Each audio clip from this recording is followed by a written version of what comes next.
Welcome back to the Lit Fart after a considerable break occasioned by having too much work to do and also writing quite a lot on my next book. So apologies for that. Hope you've had plenty of things to do in my absence. Anyway, today we will be talking about this book. This one here, which actually shows up terribly on the camera, but it is Why Do Birds Suddenly Disappear by Lev Parikian, published by Unbound, and it came out about 3 months ago. It's already had some quite rave reviews, including Lev being tweeted at by Jeremy Clarkson, which, I don't know, take it whichever way you like. But Jeremy Clarkson, you know, that's not bad. So at this point I'm going to have to bring out this machine, which is the full disclosure klaxon. Here we go.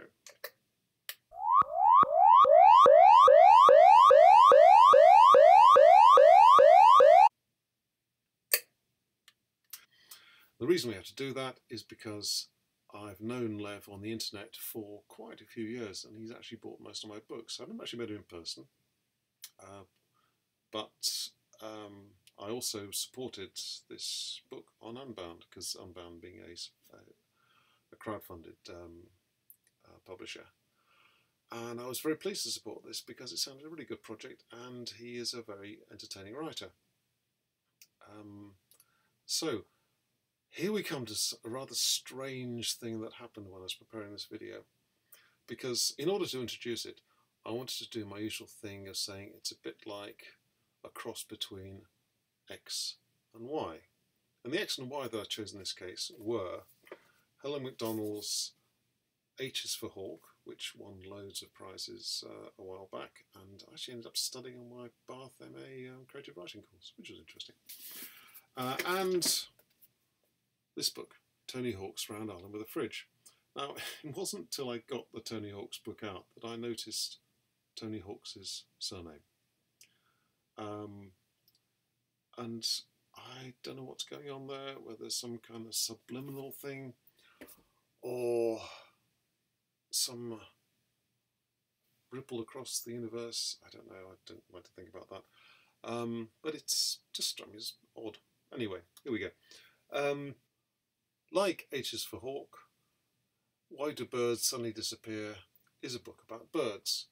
And also like H is for Hawk, it's about, I suppose, a kind of midlife crisis triggered by the death of a parent. The books diverge quite soon after that, and there is none of the business of training a wild animal and bringing it indoors and having it crap all over your living room. It's a much more genteel book, I suppose, and it's a more light-hearted book. And in many ways, it is very much more like Round Island with a Fridge in that respect.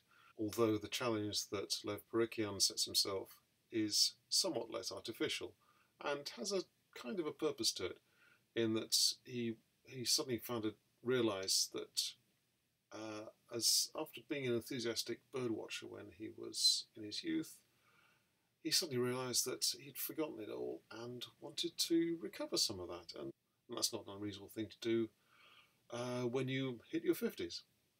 So the quest that he sets himself is to spot 200 different species of British birds in a year. And I won't spoil the book by saying whether he does it or not. But it's a great ride to go on as you follow him trekking around the country, sometimes with his family reluctantly following him, sometimes not, and he meets people along the way, and also odd little insights into the rest of his life, which is quite interesting because he is by profession an orchestral conductor, which you don't come across many of those, and not many of them write books about bird watching. And not many of them are quite so self-deprecating as Lev is. Most conductors have massive monumental egos. They're kind of the surgeons of the musical world, if you like. Why Do Birds Suddenly Disappear is a lovely book. It's one of those books that, whilst you're reading it, the world actually seems a slightly better place. A place that actually is full of wonder and wonderful things. Um, and it's a very funny book, and it's also a slightly embarrassing book because I'll tell you why. Because one of the places that Lev actually takes us to in the book to see some birds is the Avalon Marshes in Somerset. And I realised when I was reading this that this place is actually 15 minutes drive, literally, away from where I've lived for the past 6 years, and we still haven't been there, and it's kind of embarrassing. I really will make the effort. It's made me want to get off my feet and actually do something about that. So that is one positive outcome of the book, I think. Well, it will be positive if I actually do something about it. Maybe I should report back at some point that I actually did. But it is a lovely, life-affirming book, and it's full of some really interesting odd snippets of information about birds and why some of the rarer ones are in this country, where they come from. There are also elements of, I guess, Bill Bryson about it, the odd people that he encounters along the way, the strange people you meet in bird hides, and the sort of odd, stilted conversations you have there. And he has a knack for picking those up and reporting them in a totally unpatronising way that it's quite refreshing. So I would thoroughly recommend this book.